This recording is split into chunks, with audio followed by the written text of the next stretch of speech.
Some months back, while the first phase of this trial was ongoing, my mom visited me just like she'd been doing every week since trial began. She told me that after leaving the courthouse, she was idling at a stoplight and she happened to look over at the car next to her. And Travis's siblings were in that car. My mom and I were silent for a few moments when she finally voiced exactly what I was thinking. She said, "I know they're going through hell." Yet nothing drove that point home for me more than when I heard them speak last week. I never meant to cause them so much pain. When Stephen said he read on Travis's 3x5 card that it said, "Call Stephen," and that he never got that call, I know that's because of me. And when Samantha showed us the last picture that she took with Travis, I know it's because of me that will always be the last picture that she'll ever take with Travis. Throughout this trial, I've avoided looking at Travis's family for a variety of reasons that I won't go into. But I've wondered, where is his grandma? Is she here? I didn't learn until last week what happened to her. Samantha said that Travis was the glue to their family. Around Thanksgiving not last year, in 2007, Travis called me. He was really upset. He said his grandmother was ill and frail and that he didn't know if she was going to make it. He said he didn't know what his family would do if she didn't make it because she was the glue to their family. To know now that both are gone and that I may have also inadvertently induced her passing destroys me.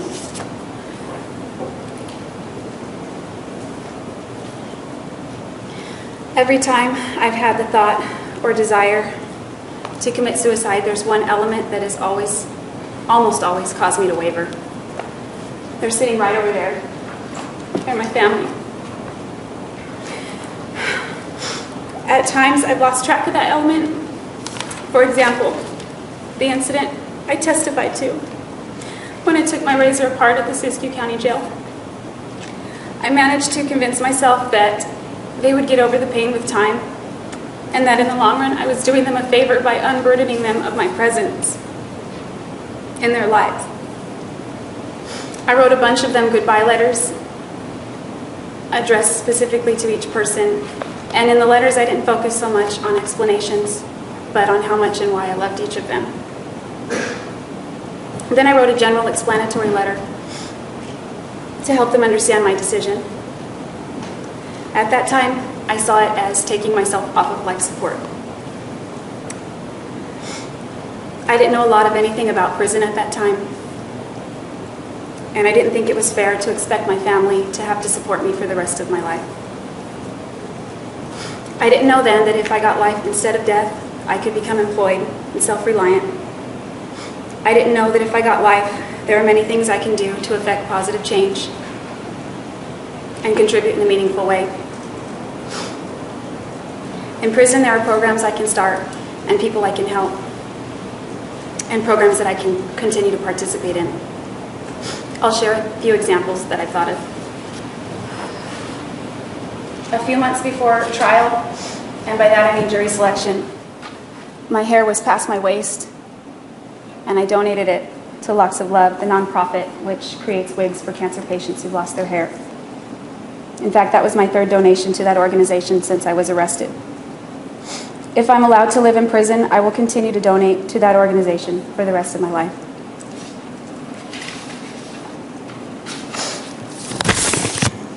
Over the years I've spent in incarceration, I've received many requests from women to teach them Spanish or American Sign Language. Because my case was pending, I just didn't have the time. In prison, I will. If I'm sentenced to life, I will live among the general population of women, and I'll be able to share my knowledge of those subjects with them, the ones who have the desire to learn also. I may even be able to start classes. If I get permission, I'd like to implement a recycling program. The women's prison in Goodyear houses thousands of women, and each week, huge loads of waste are hauled off to a landfill. A substantial portion of that could be kept out of landfill and recycled instead. It may even create new jobs for the people there. This is one small thing that could have a far-reaching and positive impact on the community and on the planet. There's a higher rate of illiteracy in prison than in everyday society. I know that reading has enriched my life by expanding my knowledge base and opening my eyes to new worlds and different cultures. I can help other women become literate so that they too can add that dimension to their lives.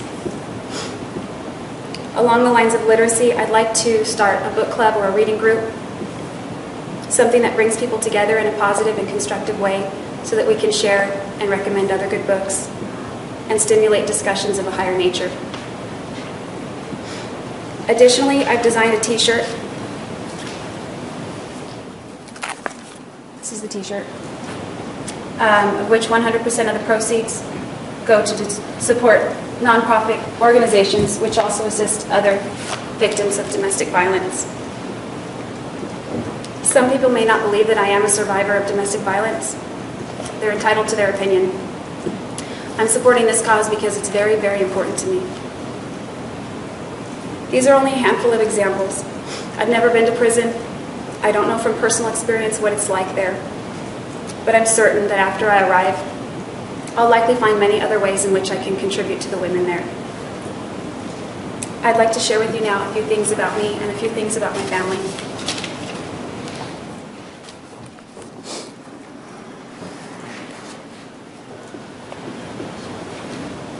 When I was little, my mom took a lot of pictures of me. I'm her first child. She had her camera everywhere and she would take a lot of pictures of me when I was first born. Salinas is near the coast, and so it seems a lot of overcast days, but when it was sunny, she would take me out to the backyard and turn on the sprinkler so I could play. That's me attempting to dress myself. A few years later, Carl came along, my little brother, and we became inseparable. When we were little, my parents took us everywhere, including SeaWorld here and Hawaii. But my fondest memories with him are of us goofing off at home on a lazy Saturday, just making a mess of the living room in our pajamas. When I was 11 years old, and this slide is backward, I apologize. When I was 11 years old, my little sister, Angela, was born 4 weeks early. I think Carl's blinking here. I was so excited to have a baby sister. I watched my mom's stomach grow. I watched Angela come into this world. And after the doctor swaddled her, he turned to me instead of my mom and said, "Do you want to hold her first?" These are various school pictures. And on occasion, my family and I would get together for family portraits, such as these. In 9th grade, my family and I moved back to Wairika, but I still went back to Santa Maria periodically to visit friends. This is Patty. She was my best friend for years. She was here last week to testify on my behalf, as you heard Mr. Nurmi tell you in opening statements. But she didn't return today because she and her 9-year-old daughter were threatened and harassed if she came back to this state. I'm 21 years old here. After I moved out of my parents' house at age 17, my relationship with my dad improved a little. This is my grandma and her twins. My aunt is on the left and my mom is on the right. These are my parents when they were just a little bit younger. This is Bobby and I. It's a little out of order chronologically. We're hanging out in our dirty little rundown house in Montague that I had mentioned previously. At times we lived there without power and phone. The winters were freezing. We could see our breath inside the house. My parents did not support this relationship, and we were young and just trying to figure out life on our own. When I see this picture, I'm reminded of that quote by Charles Dickens when he says, "They were the best of times, they were the worst of times." We're smiling here, and this picture to me exemplifies that. It was a difficult relationship, but Bobby will always, always be special to me. I'm 21 here. This is a photo of Matt McCartney and I, taken a few months after we broke up, a few months after he moved down to Big Sur where I was working at Ventana. As you know, we remained friends, and on this day we utilized Ventana's company passes to tour the Monterey Bay Aquarium. Daryl and I began seeing each other a little over a year after that. In this photo, I'm coming out of a redheaded stage that I went through for a few years. This is one of my favorite pictures of Daryl and me. We were at Chivo's, a restaurant in Monterey, where our friend Tony and his band were playing blues and reggae live. He dedicated songs to us and we danced. Daryl was a good dancer. When we began dating, we started a yearly tradition in which we'd go camping every summer at this remote little campground. It's called Kirk Creek. It's south of Big Sur, in an area that the locals call the South Coast.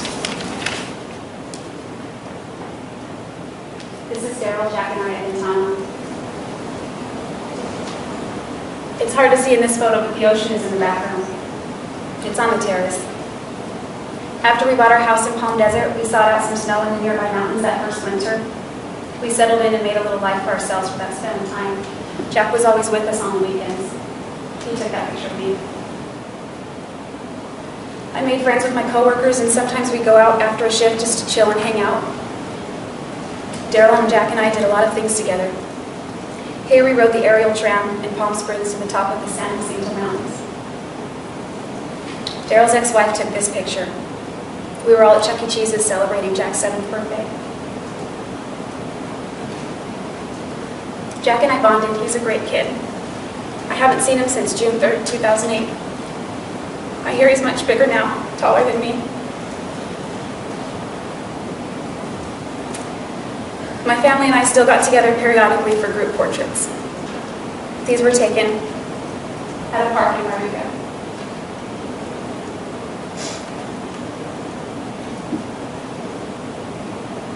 In 2010, my little sister gave birth to this beautiful little girl on the right.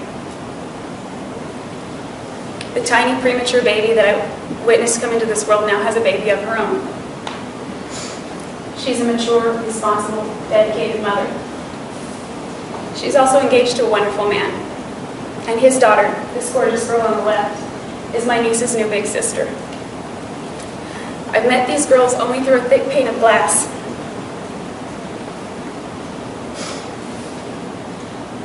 They get along like they've always known each other. I won't be at my sister's wedding when she ties the knot next year. And I won't be her wedding photographer like we had always talked about. The same is true for my brother Carl. The boy I grew up with became a family man. He and his wife married in 2010. I wasn't there to celebrate with them, and I wasn't there to take their pictures, and I have no one to blame but myself. A few weeks before trial, they welcomed this precious little baby into the world. I haven't met her yet. Until a few weeks ago, I had huge hopes of becoming a part of these girls' lives someday. My nieces are the closest I'll ever come to motherhood, because I'm not going to have children of my own. I'm not going to become a mother. Because of my own terrible choices, I've had to lay that dream to rest. You've heard before that I'm an artist. As it now stands, I'll never create another oil painting. But these are some of my drawings. I'm pretty good with hands and nature. I'm best with portraits. There's Frank Sinatra, Elvis Presley, Elizabeth Taylor. This picture is a little distorted. This is my niece when she was a bit younger, playing the piano, while attempting to play the piano. My family and I have a lot of memories, especially ones like this at Christmas. We won't be creating any more of these kinds of memories together. This is how I used to spend the holidays with my family. It was Carl's idea to hold my portrait in this Christmas family photo taken a few years ago. My parents were there, my siblings were there, my brother's wife was there. From now on, this is how my family is going to spend the holidays with me.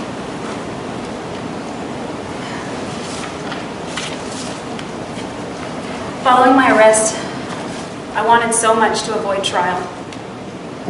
Not necessarily the outcome, although that's naturally not something I was looking forward to, but trial. All of the graphic, mortifying, horrific details paraded out into a public arena. Instead, I was hoping to go quietly into the night, whether off to prison or the next life. But with the amount of attention my case received early on, I felt in my ignorance that it was necessary to speak out. I got on TV and I lied. I lied about what I did, and I lied about the nature of my relationship with Travis. It's never been my intention to malign his name or character. In fact, it was a goal of mine to preserve his reputation. I didn't want to drag out Travis's skeletons or mine and explain my experiences with them. I didn't want to unveil all of those ugly text messages and emails and that awful tape. All these things which now stand as a public and permanent testimony of the darker aspects of our relationship. To 18 strangers, in front of Travis's family, in front of my family, in front of what feels like the whole world. It's never been my intention to throw mud on Travis's name. When I took the stand, I was obligated to answer the questions posed to me. And if you'll remember, many times I was quick to defend him in the same breath. I loved Travis, and I looked up to him. At one point, he was the world to me. This is the worst mistake of my life. It's the worst thing I've ever done. It's the worst thing I ever could have seen myself doing. In fact, I couldn't have seen myself doing it. Before that day, I wouldn't even want to harm a spider. I'd gather them up in cups and put them outside. To this day, I can hardly believe I was capable of such violence, but I know that I was. And for that, I'm going to be sorry for the rest of my life. Probably longer. I was horrified by what I'd done, and I'm horrified still. In many ways, my family has also suffered a great loss. Their pain is fresh because they only learned about it 2 weeks ago, the moment the verdict was read. The moment their hopes of ever welcoming me home someday were dashed. My dad, who's here today, was in California, awaiting anxiously in front of the TV. My mom came to visit me after court that dark day. She had spoken to my dad on the way over, and she told me that in the 34 years that they've been together, she's never heard him cry the way he did that day. I've caused that pain. I've caused them to hurt that way. And I will concede that with Travis's family, theirs is a much greater loss, and I can never make up for it. It's my hope that with the verdict you've rendered thus far, that they will finally gain a sense of closure. Stephen said he doesn't want to look at his brother's murderer anymore. If I get life, he won't have to. I've made many public statements that I would prefer the death penalty to life in prison. Each time I said that, though I meant it, I lacked perspective. Until very recently, I could not have imagined standing before you all and asking you to give me life. To me, life in prison was the most unappealing outcome I could possibly think of. I thought I'd rather die. But as I stand here now, I can't in good conscience ask you to sentence me to death because of them. Asking for death is tantamount to suicide. Either way, I'm going to spend the rest of my life in prison. It'll either be shortened or not. If it's shortened, the people who will hurt the most are my family.